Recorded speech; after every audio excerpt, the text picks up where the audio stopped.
to kick things off and thank you all for coming on relatively short notice.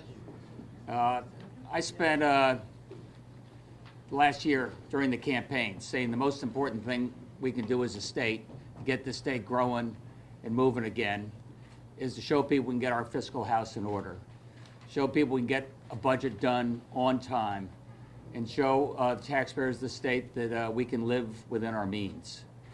And I'm very pleased to be able to announce today that we have a handshake agreement with the leaders in the House and the Senate. We're going to be able to get this done. And we're going to have an honest budget done on time so people can plan accordingly.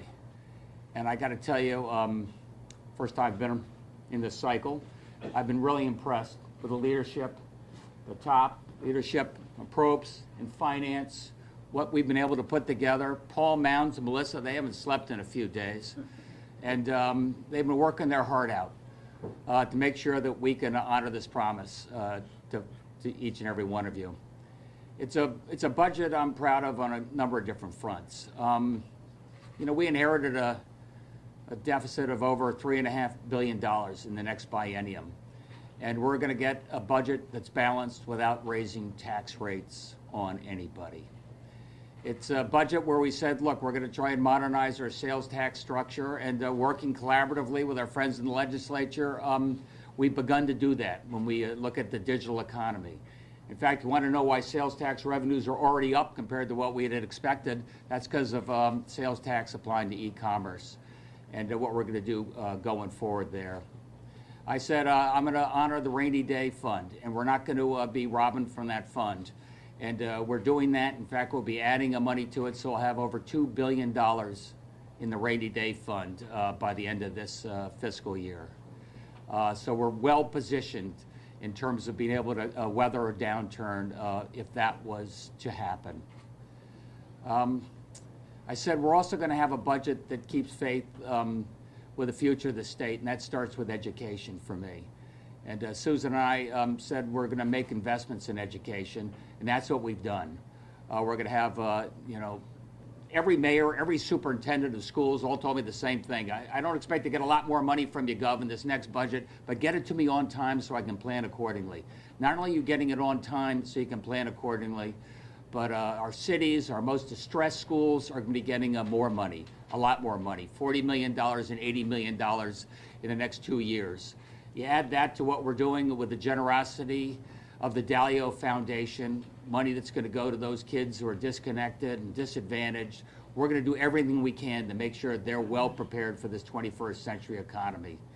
We've been working hand in glove with the business community in terms of training to make sure that we're training people for the jobs that are out there, what we've got to do. We looked at the structural deficits as well. We wanted to be serious about showing people what we're doing there.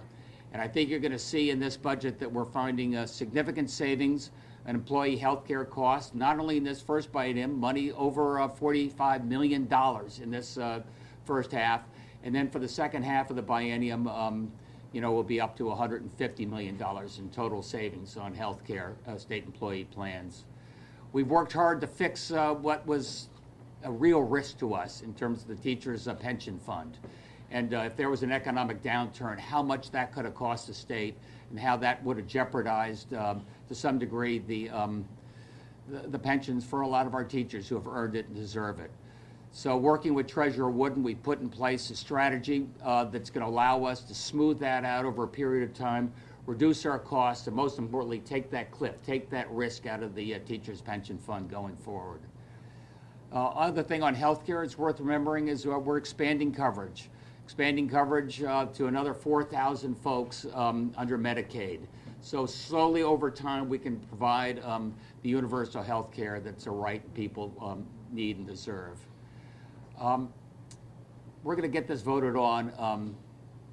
Marty will tell us exactly when, but pretty darn soon, and early, and on time. A budget that shows that we're living within our means, and a budget that invests in our future. And I just got to say before handing it to Marty, I want to thank each and every one of the people who are standing behind me, because it took rolling up our sleeves, it took some compromises, and we got it done. Without further ado, President Pro Tem of the Senate. Thank you. Thank you, Governor. Thank you. Thank you so much, Governor. This is really an exciting time because we have come to a meeting of the minds and a handshake agreement that Senator Duff and I and Senator Austin and Senator Fonfara will strongly recommend to our caucus that it will be approved. So I think right now we can say we have 4 votes, and then we will move on. We will move on to build from there. And but as at this point, obviously, I'm not going to get into any specifics beyond what the governor has outlined, because it is a matter for the caucuses to hear about and to discuss. But I think it's important. It does all of the points that the governor mentioned are critically important. There were things that we really needed to address in this budget, and we believe we have. We're excited to have this done, and that we will get it voted on within the regular session, which has been our goal from the very beginning. And again, now we have the actual drafting of things that exist in concept to make sure that we get the language right on every single point, and to get it into an actual bill. But we're confident that will be done within the next few days, and we will not be playing beat the clock on the last night of the session as we were in 2015. And we won't be going till Halloween as we were in 2017. So we're confident this will be done in an orderly process with time to spare before the end. So I'd like to at this point call up my dear friend and colleague, the Speaker of the House, Joe Arasimowicz.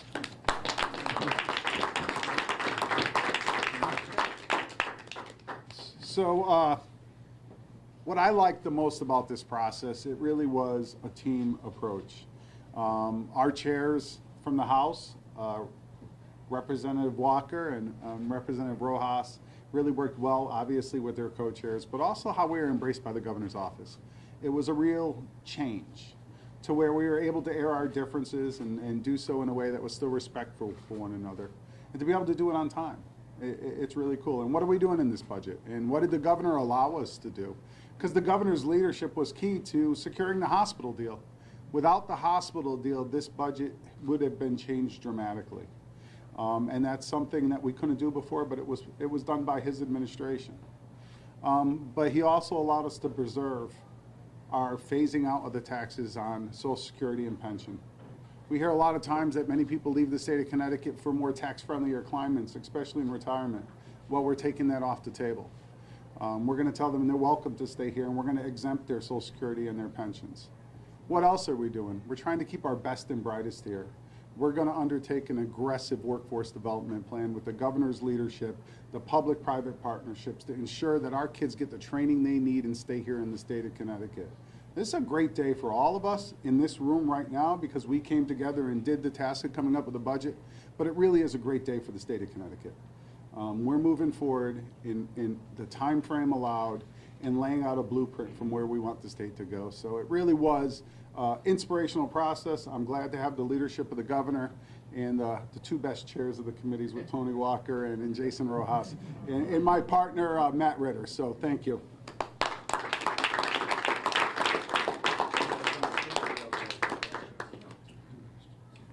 So what's the phase out of the Social Security and retirement income? How many years? We kept it what we did with the bipartisan budget last year. It was I apologize. It was difficult because the budget constraints and the deficits looming, and it would have been easy to postpone them or phase them out. But we felt as though we made a commitment to the residents to do the phase out, and we'll continue forward with that process. What are the all funds bottom line, and what is the budget gaps that were closed? So we had a $3.7 billion budget gap. We are finalizing all the numbers currently as you're in this room, but in essence, it's still an approximate $20 billion budget. It's fully compliant with our spending cap. The rate of growth year over year is equal to or less than inflation. And so again, as our governor and leaders have indicated, we feel that this is a responsible budget. It's balanced, it's honest, it's gimmick-free, and it's a strong path to get us through the next biennium. So you said that you were only 43.8, that was about where you guys were. So Correct. We're talking about 44. Correct. So you said that you were depositing only $2 billion into the rainy day fund, and estimates show that $2.6 billion should be deposited into the rainy day fund. So are you using $600 Sure, million? great question. So we closed June 30th, 2018 with about a $1.185 billion rainy day fund balance. We are making the $885 million deposit relative to the volatility cap. You'll recall that's due to any favorability over a certain threshold for estimates and finals, things of that nature.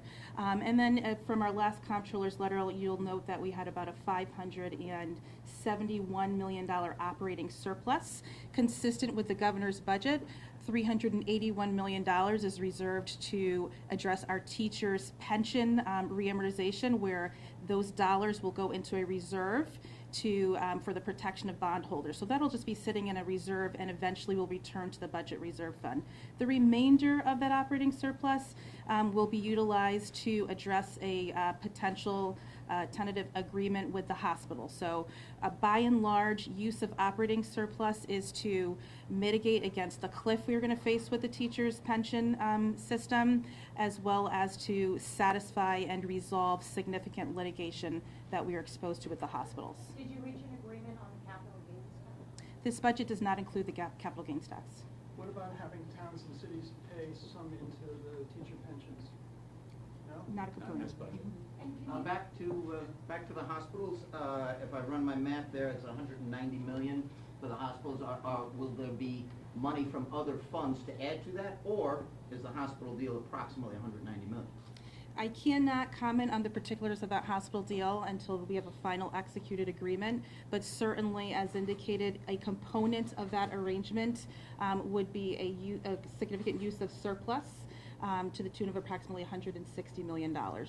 Melissa, just as a timing matter, will you be able to adopt the budget in regular session, or will you have to also come back after the hospital deal's been fully implemented and do some corrective legislation? We will be coming back in special session. As you know, we are required to bring any settlements before the General Assembly for approval. We will be including language that indicates if an agreement is reached, that we will resume in special session after the legislature has approved the settlement and make the necessary revenue and expenditure adjustments. Would that include some modifications to the hospital provider tax proposal that the governor laid out in February?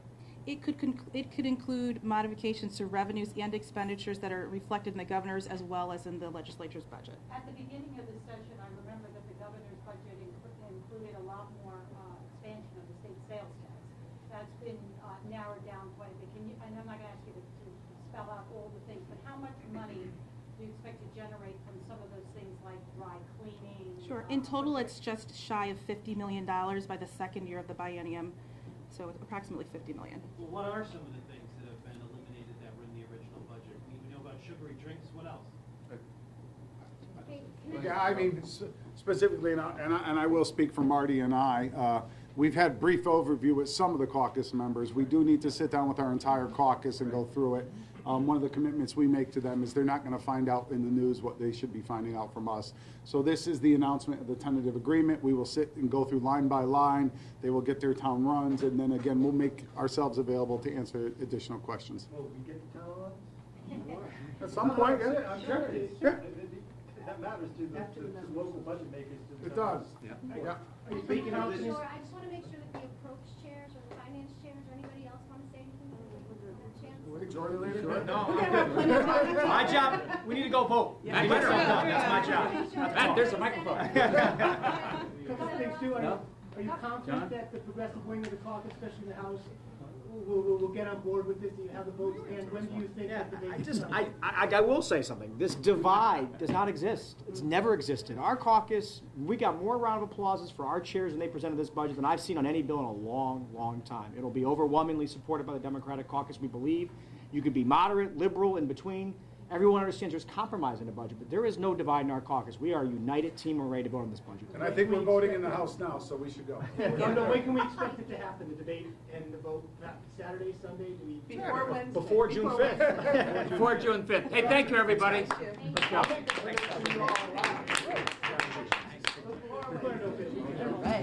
go.